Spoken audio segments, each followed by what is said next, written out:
अस्सलाम वालेकुम। तो आज का जो हमारा वीडियो है इसके अंदर बेसिकली बात करने वाले हैं फाइनल ईयर प्रोजेक्ट की प्रिपरेशन के बारे में कि आप किस तरह जो है CA619 का फाइनल ईयर प्रोजेक्ट जो है इसकी प्रिपरेशन कर सकते हैं। यहाँ पे मेरे पास एक प्रोजेक्ट है फैमिली वेयर सेल के नाम से। तो ये प्रोजेक्ट जो है इसके बारे में हम लोग डिस्कस करेंगे। ये कंप्लीट प्रोजेक्ट मैंने बनाया हुआ है। जब आप बाय डिफ़ॉल्ट किसी प्रोजेक्ट को ओपन करते हैं तो आप मैं एक बार चेक भी करवा देता हूँ आपने। यहाँ पे मैं क्लोज प्रोजेक्ट करता हूँ तो आपके पास बाय डिफ़ॉल्ट कुछ इस तरह स्क्रीन प्रीव्यू हो रही होगी। आपने ओपन पे क्लिक करना है और जो आपको प्रोजेक्ट मिला होगा वो आपने यहाँ से ऐड करना है। सपोज कि मैंने यहाँ पे मेरा ये प्रोजेक्ट है, मैं इसको ऐड कर लेता हूँ। डबल क्लिक करूँगा तो ये मेरा ऐड हो जाएगा। ठीक है, आपने ऐड करने के बाद ऑटोमेटिकली ओपन हो जाएगा। हो सकता है आपसे ट्रस्ट का पूछे तो आप ट्रस्ट पे क्लिक करके ओके कर दीजिएगा, तो आपका जो प्रोजेक्ट है वो ओपन हो जाएगा। ठीक है, अभी राइट नाउ मेरे पास ये प्रोजेक्ट है जिसके अंदर कुछ ग्रेडल बिल्ड हो रहे हैं और यहाँ पे समथिंग अगर कुछ हो रहा है तो हम उसको भी चेकआउट जो कर लेते हैं यहाँ पे। लेकिन राइट नाउ मेरे पास यहाँ पे कुछ भी जो नहीं हो रहा है या कोई भी मेरी ऐसी चीज़ नहीं है जो कि मुझे नहीं इसमें सिंक करवानी है। ठीक है, अभी यहाँ पे मैंने इसको एंड्रॉइड पे कर दी है। पहले मेरे पास प्रोजेक्ट था, जब आप प्रोजेक्ट पे क्लिक करेंगे तो यहाँ आपको बहुत सारे फोल्डर्स दिखेंगे। लाइक ग्रेडल का दिखेगा, आइडिया, कोटलिन, ऐप, ग्रेडल। ये थोड़ा सा ना आपको चीज़ें मिक्सअप हो जाएंगी, थोड़ी सी चीज़ें एडवांस लेवल पे चली जाती हैं, आपके लेवल थोड़ी सी हाई हो जाती हैं। आपने जब भी प्रोजेक्ट पे काम करना है, आपने वाइवा देना है, आपने एंड्रॉइड पे रखना है इसको। ठीक है, इसमें दो चीज़ें रह जाएंगी, एक ग्रेडल, दूसरा आपका प्रोजेक्ट। ग्रेडल पे आ जाए तो आपके पास यहाँ पे दो फाइल्स मेन होती है, एक build.gradle.kts और एक build.gradle.modules। अब यहाँ पे देखें, एक प्रोजेक्ट लेवल पे काम करता है और एक मॉड्यूल पे काम करता है। मॉड्यूल बेसिकली ये होता है कि जितनी भी डिपेंडेंसीज ऐड करनी होती है वो हमने यहाँ पे ऐड करनी होती है। जैसे कि आप इस प्रोजेक्ट में देख रहे मैंने ये डिपेंडेंसीज ऐड की है। ठीक है, और जितना भी प्रोजेक्ट लेवल पे काम हो रहा होगा सारा यहाँ पे हो रहा होगा, जिसके अंदर मैंने कोई बैकएंड से कोई प्लगइन डाल दी है या मैंने कोई एपीआईज को अटैच कर दी तो मैं इधर से सारा जो है वो भेज रहा हूँ। ठीक है, उसके बाद setting.gradle आ जाता है। ये भी समटाइम हम इस्तेमाल करते हैं जब हमें कोई वर्जन इशू आता है। लाइक इस प्रोजेक्ट में जो वर्जन इशू काफ़ी आए हैं तो उनको फिक्स आउट करने के लिए मैंने ये इस्तेमाल किया था। ठीक है, कुछ और अगर कोई एरर इस तरह का आ जाए, जैसे प्रोजेक्ट रन नहीं हो रहा तो उसमें हम ग्रेडल को भी अपडेट करते हैं। जैसे मैंने इसका वर्जन चेंज किया था, जैसे मैंने अभी आपको बताया भी है कि मैंने इसका वर्जन चेंज किया है, तो इसलिए यहाँ पे हो सकता है आप 7.2 पे काम कर रहे हो तो इसको आप स्टेबल वर्जन पे ला सकते हैं। मतलब कि 8.1.1 इस राइट नाउ इसका है चल रहा है, जो लेटेस्ट चल रहा है और स्टेबल है वो ये है। मैंने 8.11.1 इस्तेमाल किया हुआ है और ये कुछ चीज़ें थी जो कि ग्रेडल के अंदर मेन है। उसके बाद यहाँ पे पहली और मेन फाइल आपकी जो प्रोजेक्ट की स्टार्ट होती है ना कोडिंग एक्सट्रैक्ट से, वो आपकी होती है मैनिफेस्ट की फाइल। अब मैनिफेस्ट की फाइल एक ऐसी फाइल है जिसके अंदर आपके पास सबसे पहले आता है एंड्रॉइड manifest.xml। यहाँ पे सबसे पहले अगर आप ऊपर स्क्रॉल करें तो यहाँ पे सबसे पहले आपने अपने इंपोर्ट करने होते हैं। कह लें कि कुछ चीज़ें जो कि बाय डिफॉल्ट कुछ स्कीम जो होती है वो हमने लिंक करनी होती है अपने प्रोजेक्ट के नेम के साथ, वो यहाँ पे बाय डिफॉल्ट खुद ब खुद ही आ जाती है। आपने कुछ भी नहीं करना। मैंने सिर्फ यहाँ पे एक चीज़ ऐड की है, वो एंड्रॉइड की परमिशन है कि जैसे ही मेरी एप्लीकेशन इनेबल हो, मतलब ओपन हो, तो उसके अंदर इंटरनेट की परमिशन जो है वो यूजर से मांग ले। ठीक है, उसके अलावा और मैंने यहाँ पे कुछ भी नहीं किया। उसके बाद नीचे आ जाए, मैंने यहाँ पे सिर्फ एक थीम अप्लाई की है और टारगेट की है एक एपीआई को। उसके बाद यहाँ से आपका मेन काम स्टार्ट होता है कि किस एक्टिविटी से आपने अपने एप्लीकेशन को लॉन्च करवाना है और इसके अंदर और कौन कौन सी एक्टिविटी, जितनी भी एक्टिविटीज जो मैंने बनाई है वो सारी सारी मैंने यहाँ पे डिक्लेयर करनी है। अगर मैं यहाँ पे डिक्लेयर नहीं करूँगा तो ये रन नहीं होगा। ठीक है, बहुत ज़्यादा डिटेल में आपको जानने की इसकी जरूरत नहीं है। बस आप ये याद रखें कि जो इंटेंट वाली एक्टिविटी होती है वो आपकी मेन एक्टिविटी होती है। यहाँ से आपकी एप्लीकेशन लॉन्च हो रही होती है, जैसे यहाँ पे लिखा भी है लॉन्चर। ठीक है, और बाकी जो एक्टिविटीज़ हैं वो आपकी जैसे ही स्टेप बाय स्टेप आपकी स्क्रीन से दूसरी स्क्रीन पे मूव कर रही होती हैं तो वो काम कर रही होती हैं। ठीक है, अब इसके अंदर सबसे मेन फोल्डर यहाँ पे कोटलिन प्लस जावा का है। इसमें मैं क्लिक करता हूँ और यहाँ पे पहले फोल्डर पे आपने आ जाना है। यहाँ पे ये पैकेजेस बने हुए हैं। ठीक है, activities, adapters, database, model, utilities. ठीक है, और उसके बाद जो आपका ये तो सारे के सारा फ्रंट एंड के जो कोड है बैकएंड पे वो है, और जो फ्रंट एंड की फाइल्स है वो आपकी सोर्स के अंदर जाके लेआउट के अंदर पड़ी होंगी। ठीक है, और जितने भी इमेजेस मैंने ऐड की हैं वो सारी ड्राइवेबल के अंदर पड़ी होंगी। ठीक है, ये आप चेक कर सकते हैं यहाँ पे। और जितने भी मैंने वेक्टर आइकॉन्स बनाए हैं वो आपको यहाँ पे मेन्यूज में आपको कुछ मिल जाएंगे, कुछ आपको यहाँ पे कुछ लोग मेन्यू ऐप में भी डाल देते हैं लॉन्चर आइकन के तौर पे, बट मैंने यहाँ पे मेन्यूज बनाया, एक मेन्यू का बना के फोल्डर तो मैंने उसके अंदर ऐड कर दिया। ठीक है, और उसके अलावा यहाँ पे XML के अंदर आपको मिल जाएगा कुछ वैल्यूज जो आप चेक कर सकते हैं। इसके अलावा जो वैल्यूज वाला फोल्डर है इसके अंदर आपको मेन चीज़ें मिल जाती हैं, जैसे कलर्स, आप कोई नया कलर ऐड करते हैं, जैसे मैंने ऐड किए हैं इसके अंदर। कुछ स्ट्रिंग्स आप बनाना चाहते हैं, जैसे ये देखिए मैंने हर एक एक्टिविटी के लिए अलग स्ट्रिंग बनाई है, वो मैंने यहाँ पे लिखी हुई है। ठीक है, और इनके इस कीवर्ड की बेस के ऊपर मैं इस्तेमाल कर रहा हूँ इसको। ठीक है, उसके बाद styles.xml की फाइल है मेरे पास, यहाँ पे मैं स्टाइलिंग दे रहा हूँ पूरी थीम को, तो ये भी आपने देखनी है लाजमी। खैर मेजर बात वाले पॉइंट की तो यहाँ सबसे पहले आता है एक्टिविटी। एक्टिविटी बेसिकली होती क्या है कि देखें जितनी भी स्क्रीन आपको मोबाइल पे दिख रही है ना राइट नाउ, ये आपकी जिस स्क्रीन पे ऊपर आप राइट नाउ हो ये आपकी एक एक्टिविटी है। जैसे ही आप उसके ऊपर क्लिक करके किसी अनदर स्क्रीन के ऊपर मूव करते हैं दैट इज अनदर एक्टिविटी। ठीक है, जब एक यूजर किसी एक कंपोनेंट के साथ इंटरेक्ट होता है तो दैट इज कॉल्ड एक्टिविटी के वो उसके साथ इंटरेक्ट हो रहा है, उसके साथ काम कर रहा है, उसकी एक्टिविटी कहलाती है। ठीक है, उसके बाद अडाप्टर आ जाते हैं।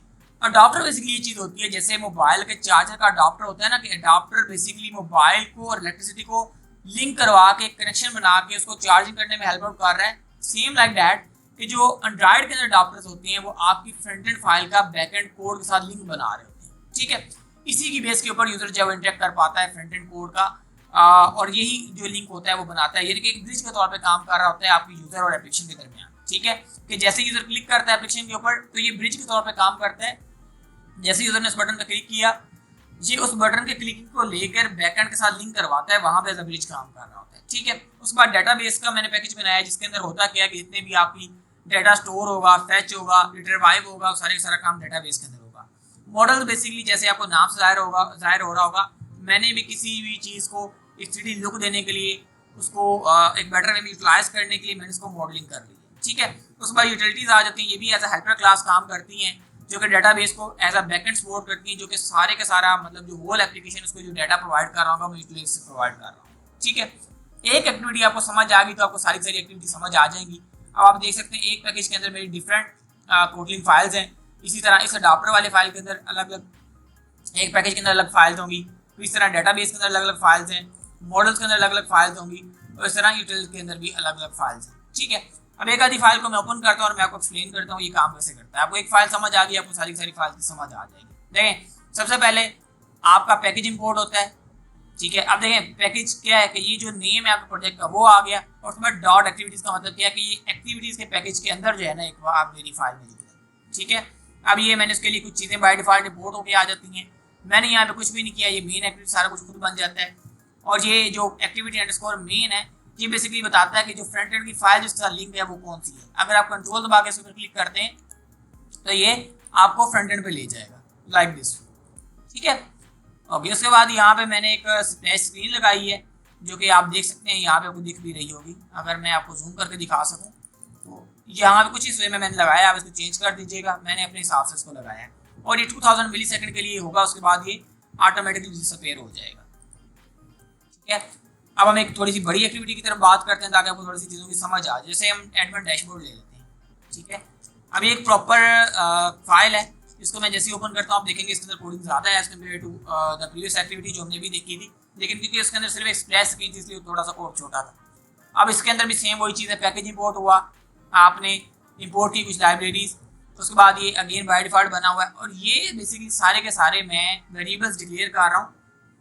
और इसके साथ आप एक चीज़ देखेंगे लिखा हुआ है प्राइवेट जो कि स्पेसिफायर है। दूसरा लेट इनिट का मतलब ये कि मैं अभी सिर्फ उसको डिक्लेयर कर रहा हूँ, उसको जो मैं वैल्यू साइन करूँगा बाद में करूँगा। फिर बटन मैनेज प्रोडक्ट की बेसिकली उधर मैंने नेम जो लिखा होगा फ्रंट एंड वो होगा, उसको बैकएंड के साथ लिंक करवाना है, इसके लिए इस्तेमाल करूँगा। फिर ये टाइप बता रहा हूँ कि बेसिकली क्या है, ये बटन है, ये टेक्स्ट है, ये क्या है। ठीक है, फिर शेयर्ड प्रेफरेंस मैनेजर एक basically as a helper class भी इस्तेमाल होता है, तो मैंने वो लिया हुआ है। ठीक है, और ये ऑन क्रिएट मेथड है, और ये आपको मैंने भी बताया था कि ये फ्रंट एंड होता है। और उसके बाद ये कोई शेयर्ड प्रेफरेंस मैनेजर है, उसको मैं जस्ट वो इनिशियलाइज कर रहा हूँ। मैं बता रहा हूँ कि अगर यूजर लॉगिन होके आ जाए तो आप इसको क्या क्या करवा सकते हैं आप उससे। ठीक है, एल्स अगर वो किसी बटन पे क्लिक करता है, जैसे मैनेज प्रोडक्ट के बटन पे क्लिक करता है, तो आपने बेसिकली करना क्या है, कौन सी एक्टिविटी खोलनी है। ठीक है, और अगर वो फेल हो जाता है तो आपने क्या उसको एरर दिखाना है।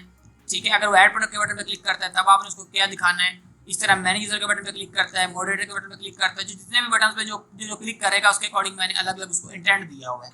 इंटेंट समझते होंगे आप, लिंक देना किसी चीज़ को। अब ये एक्टिविटी है कि जैसे user button of view profile पे क्लिक करे तो ये वाली एक्टिविटी जो है उसको दिखा दी जाए, यूजर प्रोफाइल एक्टिविटी। यहाँ पे देखिए ये वाली एक्टिविटी बनी हुई है तो इस पर ले जाएगा उसको डायरेक्ट। ठीक है, अगर नहीं होता तो उसको सेक्शन एरर दिखा देगा वो। और उसके बाद ये रीडायरेक्ट है कि जब वो लॉगिन करेगा उसको रीडायरेक्ट करवा देना है आपने। ठीक है, फिर इस तरह लॉग आउट कर सकता है यूजर। और ये कुछ चीज़ें इस पूरी फाइल के अंदर। यहाँ पर अगर वो फर्ज करें एरर मैसेज को आपने इसको दिखाना है, लाइक जीमेल सेम कर दी है, कोई एरर कर दी है, कोई फील्ड रह गई है, तो उसको फिर ये एरर दिखा देगा। ठीक है, और अगर वो सक्सेसफुली लॉगिन हो गया है तो किस टाइप पे लॉगिन हुआ है, एडमिन पे लॉगिन हुआ है, किस पे लॉगिन हुआ है, वो दिखा देगा उसको। ठीक है, और इसी तरह बाकी एक्टिविटीज आप जैसे एक बार देख लीजिएगा, मोस्टली कोड सिमिलर होता है और इसलिए आपको समझ ना है उसको आप चैट जीपीटी पे डाल के भी देख सकते हैं। बाकी ये फ्रंटेड फाइल है, इसको आप तीनों मोड पे देख सकते हैं, यानी पे एक तो डिज़ाइन मोड होता है, दूसरा स्प्लिट मोड होता है यानी कि डिज़ाइन प्लस कोड, और तीसरा होता है आपके पास सिर्फ कोड मोड। ठीक है, इनको आप देख लीजिएगा। और इसके अलावा जो डेटाबेस है इसको थोड़ा सा आपको बता देता हूँ कि इसके अंदर SQLite इस्तेमाल हुआ है, इसका काफ़ी बच्चों को नहीं आइडिया होता, तो मैं ज़रा आपको एक्सप्लेन कर देता हूँ। आप लर्निंग डिवाइस पे चले जाना है और यहाँ पे डिवाइस मैनेजर पे आप चले जाएं, यहाँ पे क्लिक करें 3 डॉट पे, और यहाँ पे आपको व्यू डिटेल का ऑप्शन मिल जाएगा, बल्कि इसको भी आप रहने दें, यहाँ पे शो ऑन डिस्प्ले कर लेते हैं। डेटा पे चले जाएं आप यहाँ पे, बल्कि यहाँ से भी आपके लिए डिफ़िकल्ट हो जाएगा, मैं इसको सिंपल वे में आपको करके दिखाता हूँ। यहाँ पे ओपन इन डिवाइस एक्सप्लोरर मुझे करना था, लेकिन राइट नाउ क्योंकि ये एमुलेटर चल नहीं रहा इसलिए यहाँ पे दिखा नहीं रहा, तो अभी मुझे इसको रन करना पड़ेगा। जब ये रन होगा तो उसके बाद ये मुझे वो दिखाएगा, अदरवाइज ऐसे मुझे इसको शो नहीं कर रहा। लाइक मैं चाह रहा था कि डायरेक्टली एक्सप्लोरर ओपन करके तो मैं आपको दिखा दूँ कि SQLite के अंदर ये कैसे डाटा जो स्टोर होता है और कैसे ये सारा का सारा प्रोसीजर हो रहा होता है, मैं आपको जरा वो एक्सप्लेन कर दूँ। बट राइट नाउ जब तक ये एमुलेटर कह लें कि ऑन नहीं होगा, ये एक बार इस पर रन नहीं होगा, ये मैं डायरेक्टली आपको नहीं दिखा सकता। हाँ, अलबत्ता अगर आपने मोबाइल पर रन किया हो, आप उसके साथ इसको कनेक्ट कर दें, देन आप ये काम बहुत आसानी से कर सकते हैं। बट क्योंकि राइट नाउ मैं मोबाइल मेरे पास नहीं है, मैं इसको डायरेक्टली रन कर रहा हूँ, तो मेरे लिए थोड़ा सा यहाँ पे इसको ये चीज़ करना मुश्किल है, क्योंकि आपको पता है एमुलेटर थोड़ा सा टाइम लेता है और उसके बाद लोड होता है। यहाँ पे मेरे पास ये एमुलेटर पे रन नहीं हो रहा, तो मैं इसको फ़ोन के साथ मैंने कनेक्ट किया है और अभी रनिंग पे लगा हुआ है उसके साथ भी। लेकिन यहाँ पे देखें जो भी आपका डिवाइस है यहाँ पे शो होना शुरू हो जाता है। तो मैं यहाँ पे 3 डॉट पे आपने क्लिक करना है और यहाँ पे आपको एक ऑप्शन दिखेगा ओपन इन डिवाइस एक्सप्लोरर, आपने इस पर क्लिक कर देना है। ठीक है, अभी राइट नाउ लॉन्च भी हो गया मेरे फ़ोन पे। तो आपने करना क्या है कि ओपन एक्सप्लोरर पे आके 3 dot open in device explorer तो थोड़ा सा यहाँ पे बड़ा कर लें ताकि आपको देखने में आसानी हो। यहाँ पे आपने एक फोल्डर ढूंढना है डाटा का, शुरू में पड़ा होगा, डाटा पे क्लिक कर दें। उसके बाद यहाँ पे फिर से एक फोल्डर आएगा डाटा के, इस पर क्लिक कर दें आप।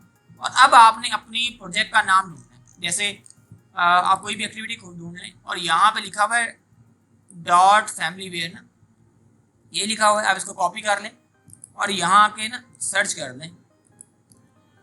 मैं यहाँ पे सर्च कर लेता हूँ और ये डॉट हटा देता हूँ यहाँ से।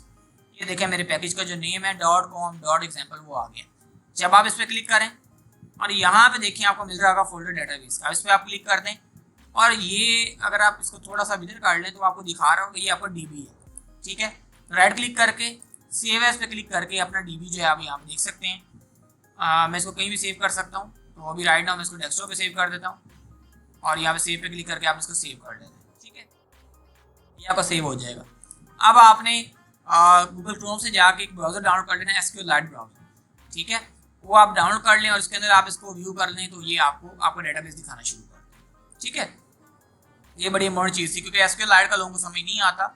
बहुत सारे बच्चे मुझसे इस बारे में पूछते हैं, जबकि फायरबेस थोड़ा सा ईजी है तो लोगों को इस चीज़ की ईजीली समझ आ जाती है। अच्छा, अगर अडाप्टर का मैं थोड़ा सा आपको मजीद थोड़ा सा रिव्यू दे दूँ इन डेप्थ में, तो कोई कभी फाइल हम अडाप्टर की ओपन कर लेते हैं। जैसे मैंने पहले बताया कि दो चीज़ों को दरमियान में लिंक करवाता है, तो बेसिकली इसके लिए इसको यहाँ पे दो चीज़ें इस्तेमाल करता है, या तो सेकुलर व्यू इस्तेमाल करेगा या फिर लिस्ट व्यू। बेसिकली करता है क्या है कि अपने अंदर व्यू को रख लेता है, जो यूज़र व्यू देता है ना फ्रंट एंड से, वो बेसिकली बैकएंड पे जाहिर सी बात है किस चीज़ के अंदर आगे होल्ड होता होगा। ठीक है, अब वो व्यू जो है वो यहाँ तो सेकुलर व्यू के अंदर थ्रू आ रहा होगा या लिस्ट व्यू के थ्रू। अभी ये सेकुलर व्यू के थ्रू आ रहा है, अडॉप्टर ने क्या किया उसको अडॉप्ट करके अपने अंदर होल्ड कर लिया। ठीक है, फिर होल्ड करने के बाद हर एक को उसने अलग अलग वो चीज़ असाइन कर दी।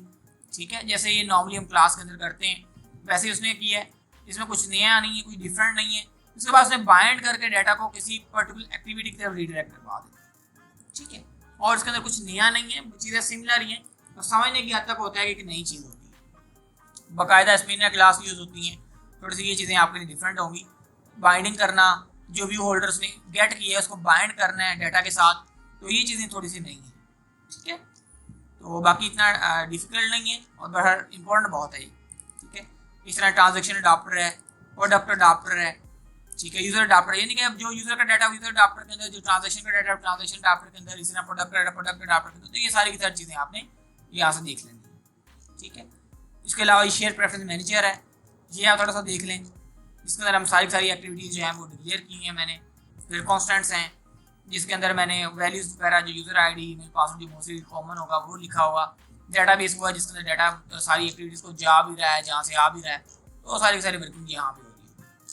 ठीक है, बेसिकली ये ओवरऑल व्यू है जिसको अगर आप फोकस कर लेते हो इंशाल्लाह आपका जो फाइनल ईयर का वाइवा है वो मुझे उम्मीद है कोडिंग एस्पेक्ट्स में काफ़ी हद तक जो है वो क्लियर हो गया होगा। फिर भी अगर आपको पर्टिकुलरली हर एक लाइन का कोड चाहिए तो फिर आप कॉपी करके ChatGPT पे लाइन बाय लाइन एक्सप्लेनेशन लिख के सर्च कर सकते हैं।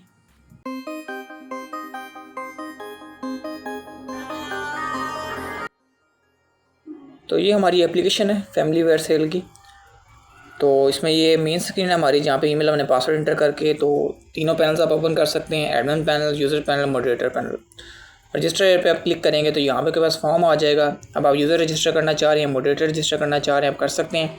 एडमिन को आप रजिस्टर नहीं कर सकते। ठीक है, आपने सारी रिक्वायर्ड डिटेल्स या फिल आउट करके रजिस्टर पे क्लिक करना, तो ये आपका रजिस्ट्रेशन हो जाएगी। ठीक है, उसके बाद आपने यहाँ पे ईमेल डालना है जो भी आपने उधर डाला होगा। जैसे अभी ये तीनों का मैंने बनाया हुआ है, यूज़र का, एडमिन का और मॉडरेटर का। लाइक सबसे पहले हम लोग एडमिन पैनल देख लेते हैं। मैं इस पर क्लिक करता हूँ तो मेरा जो ईमेल और पासवर्ड जो है एडमिन का वो आ जाएगा। लॉगिन पे मैं क्लिक करूँगा तो लॉगिन हो जाएगा। ठीक है, अब यहाँ पे मेरे पास काफ़ी ज़्यादा आप बटन देख रहे होंगे। मैनेज प्रोडक्ट के बटन के ऊपर मैं क्लिक करता हूँ तो जितनी भी मेरी प्रोडक्ट्स जो हैं वो यहाँ पे सारी शो हो रही हैं। ठीक है, अगर मैं ऐड न्यू प्रोडक्ट पे क्लिक करता हूँ तो मैं यहाँ से नया प्रोडक्ट ऐड कर सकता हूँ, उसकी टाइप सेलेक्ट कर सकता हूँ, सब कैटेगरी उसकी, जैसे टी शर्ट है, शर्ट है, पैंट शर्ट है, ड्रेसेस हैं या कोई शूज़ हैं, वो आप यहाँ पे सब कैटेगरीज को बताएंगे। कैटेगराइज करेंगे कि आप जो चीज़ सेल कर रहे हैं या जो चीज़ आप बाय करना चाह रहे हैं वो किस कैटेगरी की है, मतलब वो मेन की है, वुमेन की है, किड्स की है या कोई एक्सेसरी है, तो आपने बताना है। उसके बाद आप ऐड प्रोडक्ट पे क्लिक करेंगे तो ऐड हो जाएगी। राइट नाउ मैंने कुछ भी इन्फॉर्मेशन फिल नहीं की तो मुझे कह रहा है इन्फॉर्मेशन फिल करें। उसके बाद मैनेज यूज़र पे आप क्लिक करेंगे तो जितने भी आपके यूज़र जो कि रजिस्टर होंगे आपको यहाँ पे वो शो हो जाएंगे। ठीक है, बाय द वे आप प्लस के आइकन पे क्लिक करके नया यूज़र भी यहाँ से ऐड कर सकते हैं। ठीक है, और यहीं से आप मॉडरेटर भी ऐड कर सकते हैं। ओके, उसके बाद बैक करते हैं तो यहाँ पे हमारे पास मैनेज मॉडरेटर का ऑप्शन आ जाता है। इसके ऊपर आप क्लिक करेंगे तो यहाँ पे आपको मॉडरेटर शो हो जाएंगे।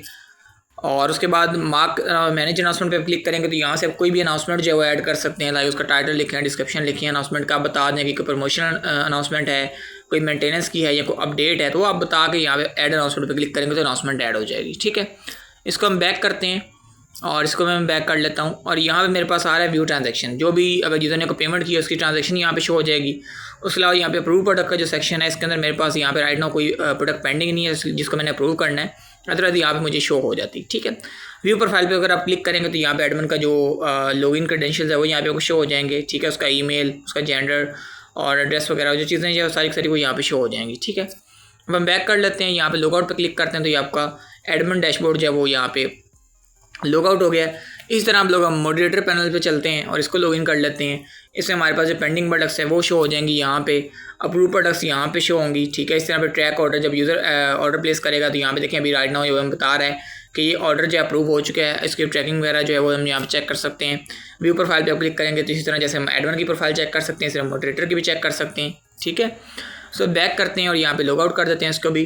अब हम चलते हैं यूज़र पैनल की तरफ और यूज़र पैनल को हम लॉग इन कर लेते हैं। सबसे पहले यहाँ पे भी इसी तरह व्यू प्रोडक्ट करेंगे तो आप प्रोडक्ट व्यू कर सकते हैं। प्लेस ऑर्डर पे आप क्लिक करेंगे तो ऑर्डर आपका प्लेस हो जाएगा।